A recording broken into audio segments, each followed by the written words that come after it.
மக்களை வணக்கம். நான் உங்கள் கோடங்கி.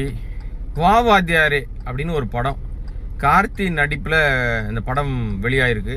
நலன் குமாரசாமி தான் படத்தோட இயக்குனர். ராஜ்கிரண் நடிச்சிருக்காரு, இன்னும் பல பேர் அதில் நடிச்சிருக்காங்க. இல்லையா, நம்ம ஆனந்தராஜ், தேனப்பன், PL தேனப்பன் இப்படின்னு பல பேர் நடிச்சிருந்தா கூட இந்த படம் முழுக்க முழுக்க இது காமெடி ஜானரா இல்லை சீரியஸான ஒரு கண்டென்ட்டா, ஒரு டார்க் காமெடியா, என்ன சொல்ல போகிறாங்க, என்ன சொல்ல வராங்க அப்படின்றத நீங்கள் படம் பார்த்தீங்கன்னா கண்டிப்பாக ஒரு பெரிய போட்டி வைக்கலாம். ஒரு குவிஸ் போட்டி வச்சு இந்த படத்தில் சொல்லப்படுகிற கருத்து என்ன அப்படின்னு கேட்டு அதுக்கு ஆன்சர் சொல்கிறவங்களுக்கு ஒரு பெரிய பரிசு கொடுக்கலாம். ஆனால் ஆன்சர் கிடைக்காது. அதான் விஷயம். ஏன்னா படத்தில் தொடங்குற விஷயமா இருக்கட்டும், படத்தில் இவங்க காட்சிப்படுத்துகிற விஷயமா இருக்கட்டும், ஏற்கனவே இந்த மாதிரி படம்லாம் ரொம்ப பார்த்துட்டோம்ப்பா. அன்னியன் நிறைய வந்துருச்சு. அன்னியன் நிறைய விஷயத்த சொல்லிடுச்சு. அதுலேருந்து சில காட்சியை நீங்கள் வேறு மாதிரி உல்ட்டா பண்ண ட்ரை பண்ணியிருக்கீங்க. நேர்மைக்கும் ஒரு மனுஷனுக்குள்ளேயே ஒரு நேர்மையும் இருக்குது, அநீதியும் இருக்குது. அந்த மனுஷன் எப்படி மாறலாம், அப்படி மாறலாம் அப்படின்ற மாதிரி பல விஷயங்களை ஏற்கனவே பார்த்து டயர்டான பிறகு மீண்டும் ஒரு புதிய விஷயத்த ட்ரை பண்ணியிருக்கீங்க. அதுவும் எம்ஜிஆரை வச்சு ட்ரை பண்ணியிருக்கீங்க. வா வாத்தியாரே, வாத்தியார் அப்படின்னு சொன்னாலே எம்ஜிஆர் தான் எல்லாரும் சொல்லுவாங்கன்றதுனால நீங்கள் எம்ஜிஆர் மாதிரி வேஷம் போட்டுட்டு நம்ம நடித்தோம்னா மக்கள் அதை நம்பிடுவாங்க, இல்லை மக்களுக்கு அது கரெக்டாக வந்துடும் அப்படின்னு. ஆனால் பாவம் கார்த்தி ரொம்ப மெனக்கெடுறாரு, ரொம்பவே உழைக்கிறாரு, நல்லா தெரியுது. ஆனால் அந்த உழைப்பு ஸ்க்ரீனில் ரொம்ப காமெடி பீஸாக மாறி போகுது. அதுதான் ரொம்ப சங்கடமாக இருக்குது.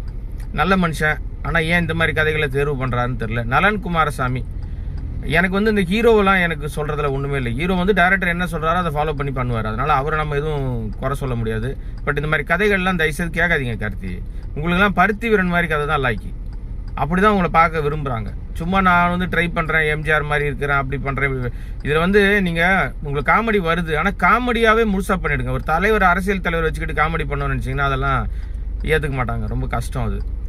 சில காட்சிகள் இல்லை, பெரும்பாலான காட்சிகள் பார்க்கும்போது நம்ம ஏற்கனவே ஒரு படம் ஜப்பான் ஒரு படம் வந்துச்சு, அப்படியே ஜப்பான் பார்ட் 2 இதுன்ற மாதிரி இருக்குது. ஏன் அந்த மாதிரி விஷயங்களுக்குலாம் என்ன போகிறீங்க? அந்த பாட்டு பிரம்மாண்டமாக இருக்கணும், பாடல் காட்சியில் இப்படி நடிக்க விட்டாதான், ஆட விட்டாதான் நல்லா இருக்கும்னு சொல்லிட்டு என்னமோ ஒரு மசாலாவை கிண்டி அது ஒரு மாதிரியா வச்சுருக்கீங்க. ஹீரோயின் பெருசாக அவங்களுக்கு வேலை கொடுக்கலையா, இல்லைனா ஹீரோயின் அவ்வளோதான் நடிப்பேன்னு சொன்னாங்களான்னு தெரில.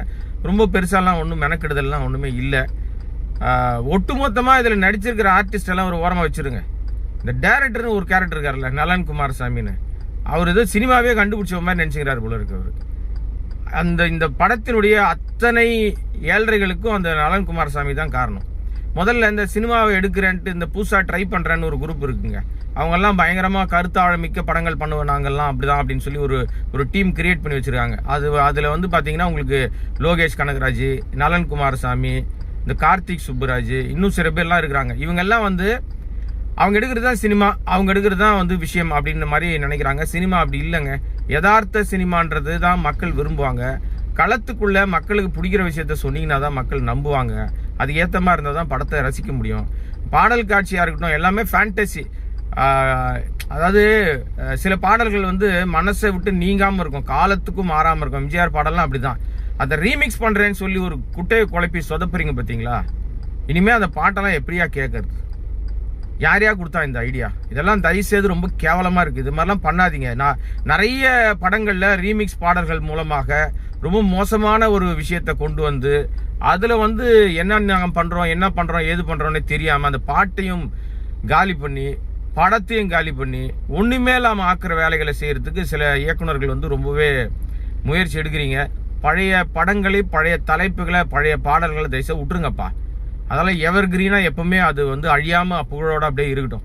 நாங்கள் புதுசாக புகுத்துறோம், புதுசாக நாங்கள் வெண்ணெய் வெட்டுறோன்றதுக்கு ஒரு ஆணியம் பிடுங்க வேணாம். பூரா மொத்தம் மோசமாக தான் இருக்குது. இந்த படத்தில் எனக்கு ரொம்ப ரசித்து பார்க்குற சீன் அப்படின்னு சொன்னீங்கன்னா, எம்ஜிஆராக மாறி சில விஷயங்கள் பண்ணும்போது கூட எம்ஜிஆர் முதல்ல ஒரு 3-4 அடி வாங்கிடுவார். எதிராளிகிட்ட 3-4 அடி வாங்கின பிறகு தான் எதிரி அடித்து துவம்சம் பண்ணுவார். எம்ஜிஆர் மாதிரி வேஷம் போடுறீங்களா? அட்லீஸ்ட் குறைஞ்சது ஒரு 2 அடியாவது வாங்க வேணாமா? எடுத்தவொடனே ஹீரோயிசம் பண்ணலாமாப்பா? எப்படி நம்புறது? எம்ஜிஆருக்குன்னு ஒரு அடையாளம் இருக்குது. ஒரு எம்ஜிஆர் தான், 1000 எம்ஜிஆர் வர முடியாது. நான் ஆணையிட்டால்னு நிறைய பேர் சாட்டை தூக்கின்னு தெரியுற மாதிரி நீங்களும் சாட்டை தூக்குனீங்கன்னா அது எம்ஜிஆர் ஆகிட முடியுமா? எனக்கு இந்த படம் அவ்வளோ பெருசாக எனக்கு மைண்டில் நிற்கலை. பட் படம் பார்க்குற நீங்கள் தானே முடிவு பண்ணுவீங்க, ஆடியன்ஸ் தான் முடிவு பண்ணுவாங்க. விமர்சகர்கள் படத்தை முடிவு பண்ண முடியாது. என்னை பொறுத்த வரைக்கும் நான் அதை நம்ப மாட்டேன். ஸோ ஆடியன்ஸ் நீங்கள் உங்களுக்கு இந்த படம் எப்படி பிடிக்குதுன்றதை பொறுத்து இருந்து தான் படத்தினுடைய வெற்றி தோல்வியெல்லாம் பார்க்க முடியும். ஓகே, எனிவே வேறு சந்தர்ப்பத்தில் வேறு ஒரு வீடியோவில் சந்திக்கிறேன். இந்த படத்திற்கு கோடைங்க சார்பில் கொடுக்கப்படுகிற மதிப்பீடு 5க்கு 2.5. நன்றி, வேறொரு சந்தர்ப்பத்தில் சந்திக்கிறேன்.